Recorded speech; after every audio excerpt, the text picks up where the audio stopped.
दोस्तों, आज हम किताब प्रार्थना द्वारा समाधान पाने की तकनीक के उस हिस्से में प्रवेश करने वाले हैं जहां से असली सफर शुरू होता है। यहीं से आपको पता चलेगा कि प्रार्थना वास्तव में काम कैसे करती है, कैसे यह आपकी सोच, आपके रिश्ते और आपके पूरे जीवन को बदल देती है, कैसे यह डर को मिटाती है, वैवाहिक समस्याओं को सुलझाती है, आत्मा को हमेशा जवान रखती है और अंत में आपके जीवन को सुख और शांति से भर देती है। अध्याय 4 से लेकर अध्याय 13 तक यही वो हिस्सा है जिसमें प्रार्थना की असल ताकत उजागर होती है। और मैं आपको हर अध्याय का ऐसा सरल एक्सप्लेनेशन दूंगा जिसे सुनकर आप न सिर्फ समझेंगे बल्कि इसे अपनी रोजमर्रा की जिंदगी में भी अपना पाएंगे। तो वीडियो को आखिर तक जरूर देखना, क्योंकि यह सिर्फ किताब का सार नहीं है बल्कि आपकी जिंदगी बदलने का रास्ता है। अध्याय 4, प्रार्थना कैसे काम करती है। दोस्तों, प्रार्थना केवल शब्द नहीं है, यह हमारे विचार और विश्वास की शक्ति है। जब हम प्रार्थना करते हैं तो असल में हम अपने अवचेतन मन में एक विचार का बीज बोते हैं। यह बीज समय के साथ वास्तविकता का रूप ले लेता है, यानी जैसा हम सोचते हैं और मानते हैं वैसा ही हमारे जीवन में घटता है। अगर आप सकारात्मक सोच और विश्वास से प्रार्थना करेंगे तो सकारात्मक परिणाम मिलेंगे। उदाहरण, एक महिला ने रोज भगवान के गुणों पर ध्यान किया। ईश्वर अनंत शक्ति, अनंत प्रेम और अनंत ज्ञान है। धीरे धीरे उसके नकारात्मक विचार मिट गए और उसका पुराना रोग भी ठीक हो गया।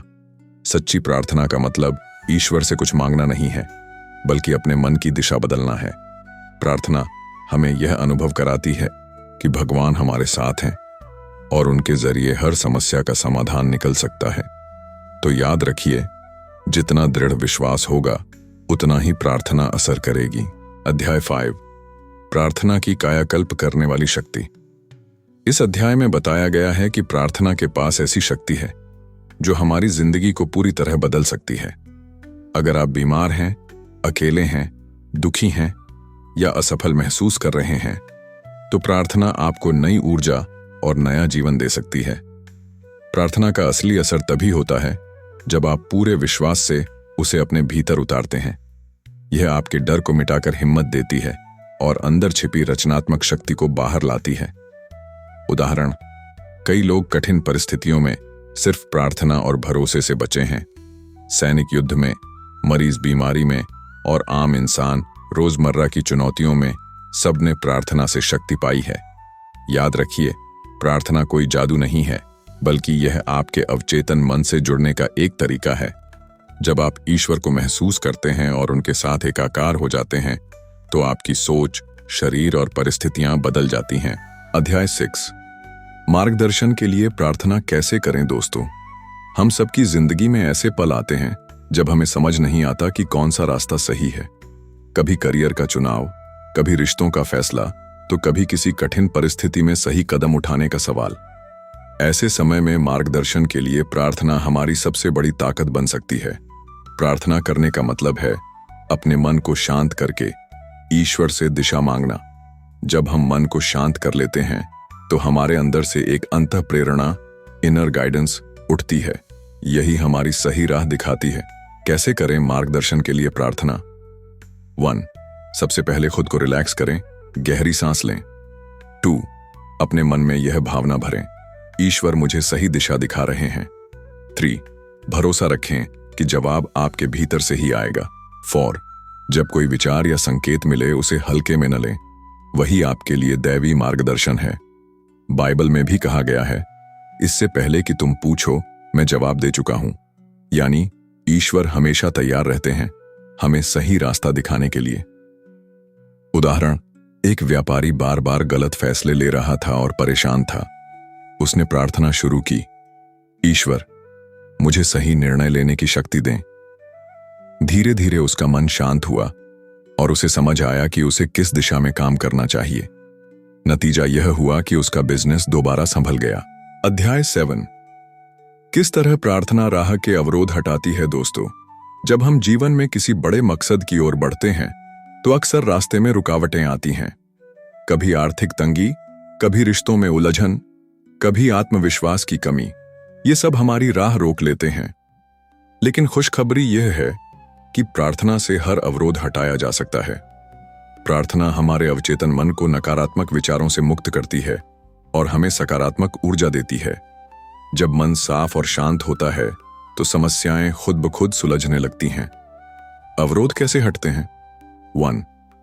प्रार्थना से भय मिटता है। डर ही सबसे बड़ी रुकावट है। जब हम प्रार्थना करते हैं तो हमें अंदर से हिम्मत मिलती है। 2. प्रार्थना सोच को स्पष्ट करती है। कई बार दिमाग उलझ जाता है, प्रार्थना मन को दिशा देती है। 3. प्रार्थना अवसरों के दरवाजे खोलती है। जब आप विश्वास से प्रार्थना करते हैं तो सही लोग, सही हालात और सही मौके आपके सामने आते हैं। एक सच्ची घटना। एक व्यक्ति नौकरी के लिए बहुत परेशान था। हर जगह कोशिश करता लेकिन असफल हो जाता। उसने रोज प्रार्थना शुरू की, हे प्रभु, आप मेरी राह के सारे अवरोध हटाइए और मुझे सही अवसर दीजिए। कुछ ही समय में उसे एक नई कंपनी से ऑफर मिला, जहां उसका करियर और जीवन दोनों संवर गए। अध्याय 8। प्रार्थना के जरिए क्षमा कैसे करें दोस्तों? सबसे बड़ी बीमारी गुस्सा और नफरत है। जब हम किसी को माफ नहीं करते तो असल में हम अपने ही दिल पर बोझ डालते हैं। प्रार्थना हमें सिखाती है कि क्षमा का मतलब सिर्फ दूसरे को माफ करना नहीं, बल्कि खुद को आजाद करना है। जब हम दिल से प्रार्थना करते हैं, हे भगवान, मैं सबको माफ करता हूं, मेरे अंदर सिर्फ शांति और प्रेम है, तो धीरे धीरे मन से कटुता मिटने लगती है। एक उदाहरण, एक महिला कई सालों से अपने पति से नाराज थी। वह हमेशा गुस्से और शिकायतों में रहती थी। इससे उसकी सेहत भी बिगड़ने लगी थी। फिर उसने रोज ये प्रार्थना करना शुरू किया, ईश्वर, मैं अपने पति को माफ करती हूं, मैं अब सिर्फ प्रेम और शांति चुनती हूं। कुछ ही हफ्तों में उसका गुस्सा शांत होने लगा, रिश्ते सुधर गए और उसकी तबीयत भी बेहतर हो गई। इससे हमें ये सीख मिलती है कि क्षमा प्रार्थना के जरिए हमारे रिश्ते और जीवन दोनों को बदल सकती है। अध्याय 9। प्रार्थना कैसे वैवाहिक समस्याओं को सुलझाती है दोस्तों? शादीशुदा जीवन में प्यार, भरोसा और समझदारी बहुत जरूरी होती है, लेकिन अक्सर छोटी छोटी बातों से झगड़े बढ़ते बढ़ते रिश्ते को तोड़ने तक की नौबत आ जाती है। यहां प्रार्थना एक ऐसा साधन है जो वैवाहिक रिश्तों में फिर से मिठास और अपनापन ला सकती है। प्रार्थना रिश्ते में सकारात्मक ऊर्जा भर देती है। जब पति पत्नी दोनों एक दूसरे के लिए शुभ भावना से प्रार्थना करते हैं तो धीरे धीरे गलतफहमियां और शिकायतें मिट जाती हैं। एक उदाहरण, एक दंपत्ति था जिनके बीच लगातार झगड़े होते रहते थे। स्थिति इतनी बिगड़ गई कि दोनों तलाक तक सोचने लगे। फिर पत्नी ने यह प्रार्थना करना शुरू किया, हे भगवान, हमारे रिश्ते में प्यार और शांति बनी रहे। मैं अपने जीवन साथी के लिए आभार व्यक्त करती हूं। कुछ ही समय बाद पति ने भी यही प्रार्थना अपनाई। धीरे धीरे घर का माहौल बदल गया, झगड़े कम हुए और रिश्ता पहले से कहीं ज्यादा मजबूत हो गया। इस कहानी से हमें यह सीख मिलती है कि अगर रिश्तों में समस्याएं हों तो प्रार्थना, आस्था और शुभ भावना के साथ हर विवाद को मिटाकर प्रेम और सामंजस्य वापस ला सकती है। अध्याय 10। प्रार्थना डर को दूर भगा देती है दोस्तों। डर इंसान की सबसे बड़ी कैद है। कभी बीमारी का डर, कभी असफलता का डर, कभी भविष्य का डर। ये सब हमें अंदर से जकड़ लेते हैं। डर की वजह से हम हिम्मत नहीं जुटा पाते और कई बार अच्छे मौके भी खो देते हैं।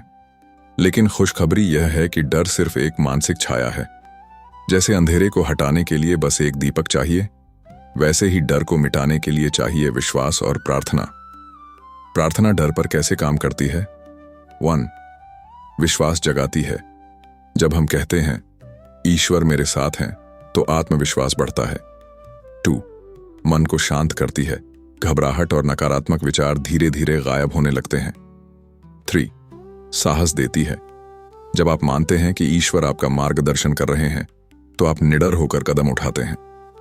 एक सच्चा उदाहरण, कोरिया युद्ध के समय एक सैनिक बार बार मौत के साए में था। गोलियां उसके आसपास से निकल रही थीं, साथी मारे जा रहे थे और उसका दिल डर से कांप रहा था। ऐसे में उसने प्रार्थना करना शुरू किया, प्रभु मेरा चरवाहा है, मुझे कोई कमी नहीं होगी। वह मुझे हरे भरे मैदानों और शांत पानी के पास ले जाता है। जैसे ही उसने यह प्रार्थना दोहराई, उसके दिल से डर हटने लगा और उसकी जगह एक अजीब सी शांति ने ले ली। उसने आत्मविश्वास के साथ आगे बढ़ना शुरू किया और चमत्कारिक ढंग से बच निकला। उसने बाद में कहा, अगर उस समय प्रार्थना न की होती तो मैं कभी जिंदा न बचता। सीख क्या है? डर बाहर से नहीं, हमारे अंदर से पैदा होता है।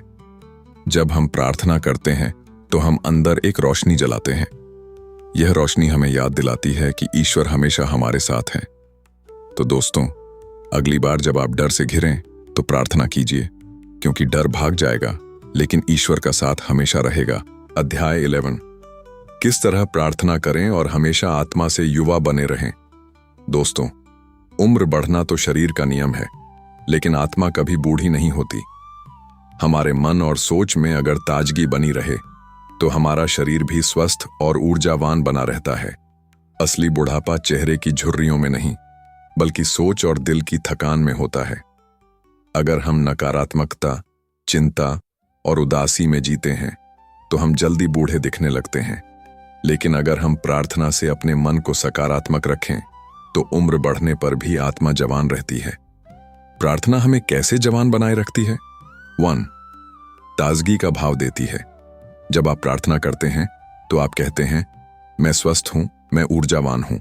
यही भावना शरीर में उतर जाती है। 2. तनाव हटाती है।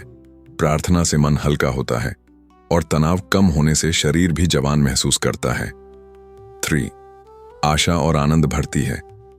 प्रार्थना आपके अंदर नई उमंग जगाती है, जो चेहरे और जीवन दोनों में चमक लाती है। एक सच्चा उदाहरण, एक बुजुर्ग महिला जिसकी उम्र 80 साल से ज्यादा थी, हर दिन यह प्रार्थना करती थी, हे भगवान, आप मेरी आत्मा को हर दिन नया करते हैं। मैं आपकी शक्ति से स्वस्थ और प्रसन्न हूं। लोग उससे मिलते तो हैरान हो जाते, क्योंकि उसकी ऊर्जा और उत्साह किसी 40 साल के इंसान से कम नहीं था। उसने कहा, मेरा राज केवल यही है कि मैं हर दिन प्रार्थना से अपने मन को जवान रखती हूं। सीख क्या है? प्रार्थना से आत्मा हमेशा युवा बनी रहती है। जब आत्मा जवान है तो शरीर भी धीरे धीरे उसी ताजगी को अपनाता है। तो दोस्तों, याद रखिए, युवा बने रहने का असली रहस्य योगा या क्रीम नहीं, बल्कि ईश्वर से जुड़ी प्रार्थना है। क्योंकि जहां आत्मा जवान है वहां जीवन भी जवान है। अध्याय 12, प्रार्थना को ज्यादा कारगर बनाना। दोस्तों, बहुत लोग शिकायत करते हैं, हम प्रार्थना तो करते हैं पर असर नहीं होता। असल में कारण यह है कि वे प्रार्थना को केवल एक औपचारिकता मानते हैं, जबकि प्रार्थना तभी असरदार होती है जब उसमें विश्वास, भावना और निरंतरता होती है। प्रार्थना को असरदार बनाने के 3 नियम। 1. विश्वास, फेथ। आपको पूरी तरह मानना होगा कि आपकी प्रार्थना सुनी जा रही है। 2. भावना, इमोशन। दिल से की गई प्रार्थना ही अवचेतन मन तक पहुंचती है। 3. नियमितता, कंसिस्टेंसी। रोजाना अभ्यास से प्रार्थना की शक्ति कई गुना बढ़ जाती है। सिर्फ शब्द बोलना काफी नहीं है, बल्कि उन शब्दों को जीना जरूरी है। एक उदाहरण, एक विश्वविद्यालय के प्रोफेसर अक्सर कहते थे, मुझे पता है कि अगर मैं अपनी सोच बदल लूं तो मेरी परेशानियां दूर हो जाएंगी, लेकिन मेरे पास कोई तकनीक नहीं है। जब उन्होंने प्रार्थना की आदत डाली और रोज 10 मिनट मन को शांत करके सकारात्मक वाक्य दोहराए, मैं स्वस्थ हूं, मैं शांति में हूं, ईश्वर मेरे साथ हैं, तो कुछ ही हफ्तों में उनकी चिंता दूर हो गई और जीवन में स्पष्टता आ गई। इससे साबित होता है कि प्रार्थना को ज्यादा कारगर बनाने का राज है विश्वास के साथ लगातार अभ्यास। अध्याय 13, प्रार्थना किस तरह सुख भर देती है। दोस्तों, हर इंसान जीवन में सुख चाहता है, लेकिन सच्चा सुख बाहर की चीजों, धन, शोहरत या पद से नहीं आता। सच्चा सुख तो तब मिलता है जब मन भीतर से शांत और संतुष्ट हो, और यही सुख हमें प्रार्थना से मिलता है। प्रार्थना से सुख कैसे आता है? 1. मन को शांति मिलती है, चिंता और तनाव दूर होते हैं। 2. दिल कृतज्ञता से भरता है, जब हम ईश्वर का धन्यवाद करते हैं तो जीवन हल्का लगता है। 3. आनंद की लहर आती है, प्रार्थना हमें ईश्वर से जोड़ देती है और वही असली आनंद का स्रोत है। एक उदाहरण, एक आदमी हमेशा दुखी और असंतुष्ट रहता था। उसके पास धन भी था, परिवार भी था, लेकिन खुशी नहीं थी। फिर उसने रोज रात को सोने से पहले ये प्रार्थना करना शुरू किया, हे भगवान, मैं आपके दिए हर पल के लिए आभारी हूं। मेरे जीवन में शांति और सुख है। धीरे धीरे उसका नजरिया बदल गया। वह छोटी छोटी चीजों में खुशी महसूस करने लगा। बच्चों की हंसी में, परिवार के साथ बैठने में, सुबह की धूप में। अब वही आदमी कहता है, मैंने असली सुख प्रार्थना से पाया है। सीख क्या है? प्रार्थना हमें याद दिलाती है कि सुख बाहर से नहीं, भीतर से आता है।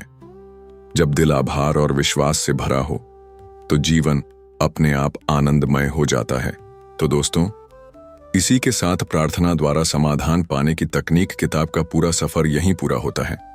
हमने मिलकर देखा कि कैसे प्रार्थना जीवन को बदल सकती है, डर को दूर कर सकती है, रिश्तों को सुधार सकती है और हमारे अंदर नई ऊर्जा और सुख भर सकती है। उम्मीद है आपको यह किताब और इसके अध्याय उतने ही पसंद आए होंगे जितना मुझे इन्हें आपके लिए पढ़कर और समझाकर साझा करने में मजा आया। अगर आपको ये पूरी सीरीज अच्छी लगी हो तो लाइक जरूर करें। कमेंट में बताइए कि किस अध्याय ने आपके दिल को सबसे ज्यादा छुआ और इस पूरी सीरीज को अपने दोस्तों और परिवार के साथ शेयर करें। और हाँ, चैनल को सब्सक्राइब करना मत भूलिए ताकि हम अगली किताब की यात्रा साथ साथ शुरू कर सकें। बहुत जल्द मिलते हैं एक नई किताब और एक नई सीख के साथ। तब तक के लिए खुश रहिए, स्वस्थ रहिए और अपनी प्रार्थनाओं को अपने जीवन का हिस्सा बनाइए।